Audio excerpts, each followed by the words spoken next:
한국GM 창원 공장이 오늘부터 야간 근무를 없애고 주간만 근무하는 1교대 체제에 들어갔습니다. 노동계와 비정규직 근로자들이 강력 반발하고 나섰습니다. 어린이 보호구역에 단속 카메라와 신호등 설치 등을 의무화하고 교통사고를 내면 처벌을 강화하는 내용의 민식이법이 국회를 통과했지만 운전자들의 의식 수준은 변한 것이 없습니다. 남부 내륙 고속철도의 예비 타당성 조사가 면제되고 혁신도시 시즌2가 활발히 추진되는 등 올 한 해 경남은 균형 발전 분야에서 상당한 성과를 올렸습니다. 창원에 있는 재료연구소의 타이타늄 연구실과 금속분말 연구실 등 전국 12곳이 국가연구실로 지정됐습니다. 재료연구소는 소재 부품 대책의 선봉장 역할을 맡게 됐습니다. 여러분 안녕하십니까? 계속해서 경남권 뉴스 전해드리겠습니다. 한국GM 창원 공장이 오늘부터 야간 근무를 없애고 주간만 근무하는 1교대 체제에 들어갔습니다. 도급직이 맡은 생산 공정을 정규직 공정으로 전환하겠다는 것이 사측의 입장인데 노동계와 비정규직 근로자들이 이에 강력 반발하고 나섰습니다. 이재경 기자입니다. 비정규직 585명의 대량 해고를 앞둔 한국GM 창원 공장 앞입니다. 대량 해고를 처리하라며 전국에서 600여 명의 노동자들이 모였습니다. 한국GM 창원 공장이 오늘부터 노사 합의 없이 1교대 근무 체제로 전환했습니다. 물량 감소를 이유로 생산 공정을 사내 공모를 통한 정규직으로 대체하고 비정규직 노동자들에 대해서는 임시 휴업 조치를 내렸습니다. 출근해 보니 고지문이라고 말도 안 되는 글이 붙어 있었습니다. 그 내용은 23일부터 정규직이 들어가서 공정 습득을 하니 나가라는 이야기입니다.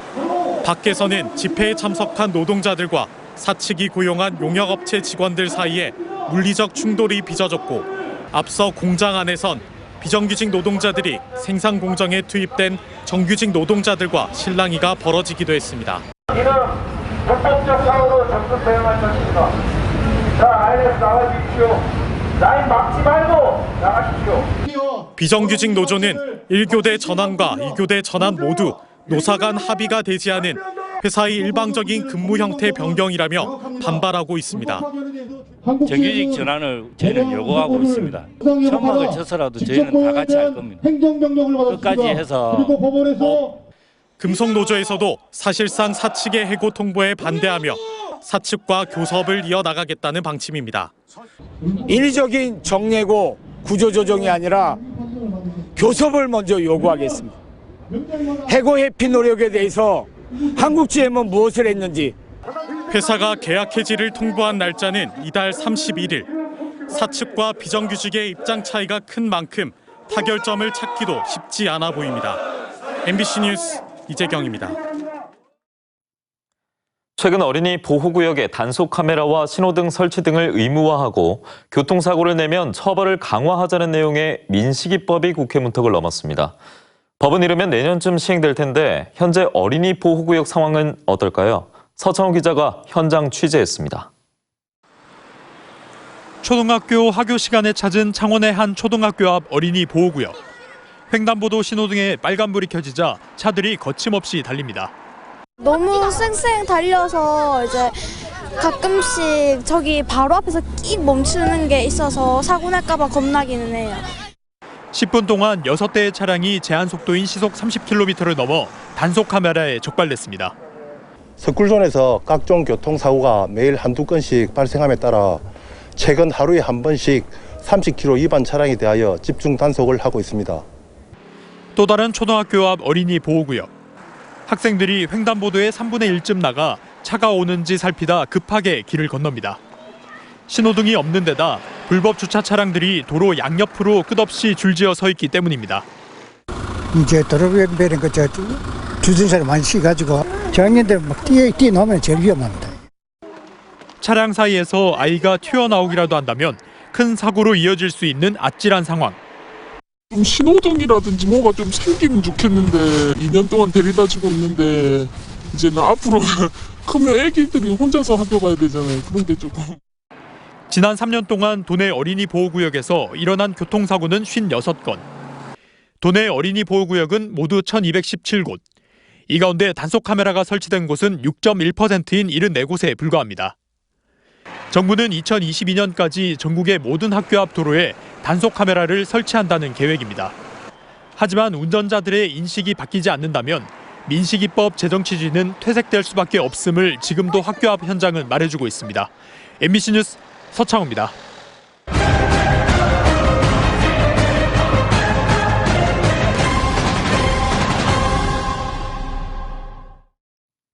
다음 소식입니다. MBC 경남은 올 한 해 경남의 주요 현안들을 살펴보는 기획보도 2019 경남 되돌아본 이슈를 마련했습니다. 오늘은 첫 순서로 남부내륙 고속철도의 예비 타당성 조사가 면제되고 혁신도시 시즌2가 활발히 추진된 것을 비롯해 균형 발전 분야에서 상당한 성과가 있었다는 소식 전해드리겠습니다. 김태석 기자입니다. 지난 1월 말 경북 김천과 경남 거제를 잇는 남부내륙 고속철도, 즉 서부경남 KTX 사업의 예비 타당성 조사가 면제됐습니다. 경제성이 떨어진다는 이유로 사업 추진이 어려웠는데 정부가 예타 조사를 면제하고 예산 4조 7천억 원을 부담해 2022년 착공해 2028년 완공을 목표로 추진합니다. 서부경남뿐만 아니라 창원과 마산, 동구 경남 지역 전체가 포함되는 경남의 균형발전 사업이 될 것입니다. 5월 초에는 해양수산부가 2040년까지 10수조 원을 투입해 조성하는 부산항 제2신항으로 진해 재덕만을 결정하고 경상남도와 부산시가 상생협약을 맺었습니다.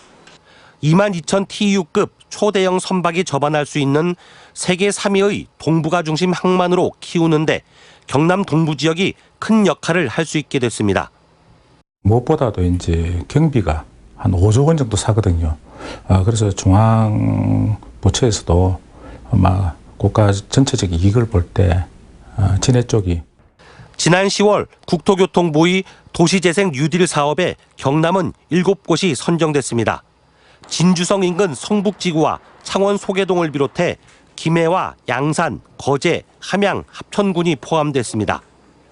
11월에는 보건복지부가 발표한 전국 공공의료기관 확충 지역에 경남에서 진주권, 거창권, 통영권이 포함돼 공공병원을 신축하거나 적십자병원을 이전 신축하도록 했습니다. 이전 공공기관들이 지역 발전을 선도하고 산업 클러스터를 활성화하며 살고 싶은 정주 환경을 조성하는 혁신도시 시즌2는 현재 진행형입니다. 경남 진주 혁신도시는 인구가 2만 명을 돌파하고 전국 혁신도시 중 4학년 클러스터 입주율은 최상이지만 정주 만족도는 아직 크게 높지 못합니다. 혁신도시로 이주한 분들은 수도권에서 오다 보니까 이 50만 이상의 광역 대도시에서 받던 서비스를 아주 편하게 누리시던 분들이거든요. 지자체와 지역대학, 공공기관이 혁신도시 종합발전 계획에 맞는 상생협력 모델과 우선 사업을 빨리 발굴해야만 혁신도시 시즌2가 성공할 수 있다는 지적이 나오고 있습니다. MBC 뉴스 김태석입니다. 창원에 있는 재료연구소의 타이타늄 연구실과 금속 분말 연구실, 한국전기연구원 탄소 나노 소재 전국 연구실 등 전국 12곳이 국가연구실로 지정됐습니다. 과학기술정보통신부 장관이 직접 재료연구소를 찾아 대표 지정식을 열었는데 그 의미를 이상훈 기자가 짚어드립니다. 재료연구소의 타이타늄, 금속 분말 연구실이 국가연구실로 지정됐습니다. 이곳을 비롯해 전국 12곳이 국가연구실로, 그리고 한국나노기술원 등 6곳은 국가연구시설로 지정됐습니다. 정부가 소재, 부품, 장비 연구개발 전략과 혁신 대책 후속 조치로 추진한 건데 연구 역량을 국가 차원에서 한데 묻겠다는 겁니다. 연구소, 출연연들, 대학 이런 데서 다른 연구소에서 어떤 일을 하는지 잘 알고 서로 협력 연구도 할 수 있기 때문에 굉장히 좋은 효과가 있을 거라고 생각합니다. 이러한 국가 정책 행사가 창원에 있는 재료연구소에서 열렸다는 건 더욱 의미가 큽니다.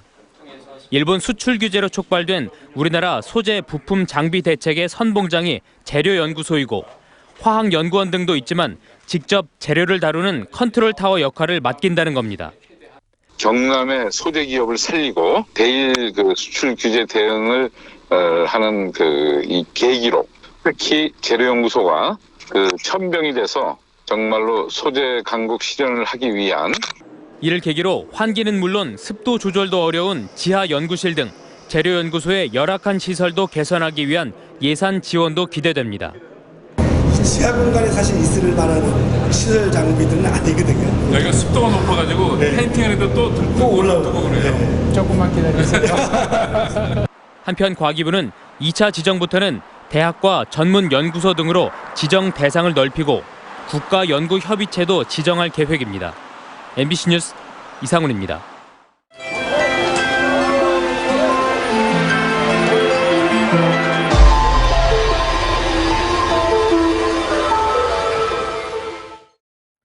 다음 소식입니다. 송도군 사천시장의 뇌물수수 혐의 재판에서 지난해 1월 집무실 압수수색 당시 송 시장의 양말 속에서 뭉칫돈이 발견된 영상이 공개됐습니다. 창원지법 진주지원 제1형사부가 지난 17일 송도군 사천시장 이외에 5명에 대한 6번째 공판에서 검찰은 송 시장이 압수수색 때 불편한 자세로 다리를 만지는 모습이 의심돼 확인해보니 양말 속에서 100만 원어치 돈 뭉치가 나왔다고 밝혔습니다. 하지만 이는 별건으로 출처가 불분명해 이번 건과 함께 기소하지는 않았다고 덧붙였습니다.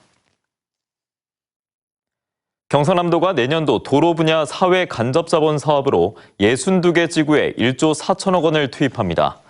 도는 함양 울산 간 고속국도를 비롯해 고속국도와 국도 18개 사업에 1조 1,877억 원을, 한림에서 생림, 매리에서 양산국지도 60호선 등 국가지원 지방도와 도로 환경 개선 17개 사업에 1,286억 원을 각각 투입한다고 밝혔습니다. 도는 이를 통해 19,000여 명의 고용 효과와 지역 경제에 활력을 불어넣을 것으로 기대했습니다. 진주시가 오늘 진주 종합경기장 특설 무대에서 체육 관계자 200여 명이 참석한 가운데 진주시민축구단 창단식을 가졌습니다. 최청일 감독과 코치 1명, 선수 25명으로 구성된 진주시민축구단은 내년 대한축구협회가 주관하는 4부 리그와 도민체육대회, 전국체육대회에 참가해 축구 명문도시로서의 옛 명성을 되찾는 데 최선을 다하겠다고 밝혔습니다. 더불어민주당 김태경 거창군 의원이 의원직을 사퇴했습니다. 김 의원은 오늘 거창군청에서 기자회견을 열고 거창구치소 주민투표 과정에서 패권적 권력을 가진 집단이 지역사회에 미치는 악영향을 경험하면서 군 의원 사퇴를 고민했다며 권력층이 거창군을 좌지우지하는 일은 더 이상 없어야 한다고 말했습니다. 김 의원의 사직으로 인한 민주당 비례대표는 다음 순번으로 권순모 씨가 이을 것으로 예상됩니다. 다음은 희망 2020 이웃돕기 성금을 보내주신 분들입니다.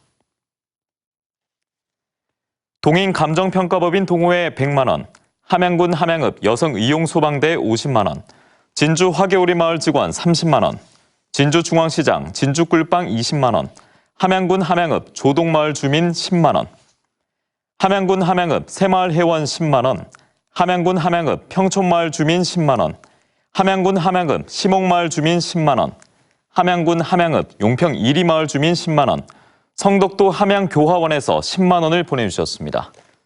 성금을 보내주신 분들께 감사드립니다.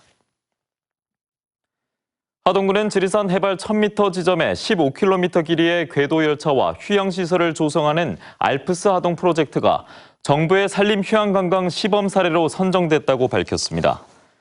하동군은 내년부터 5년 동안 민자 1,500억 원 등 총 1,650억 원을 투입할 알프스 하동 프로젝트 추진에 청신호가 커졌다고 자평했지만 지리산 훼손 논란이 불가피할 것으로 보입니다. 경상남도와 진주시 주택 건설 관련 업체의 재능 기부로 진주의 도민행복주택 2가구가 준공됐습니다.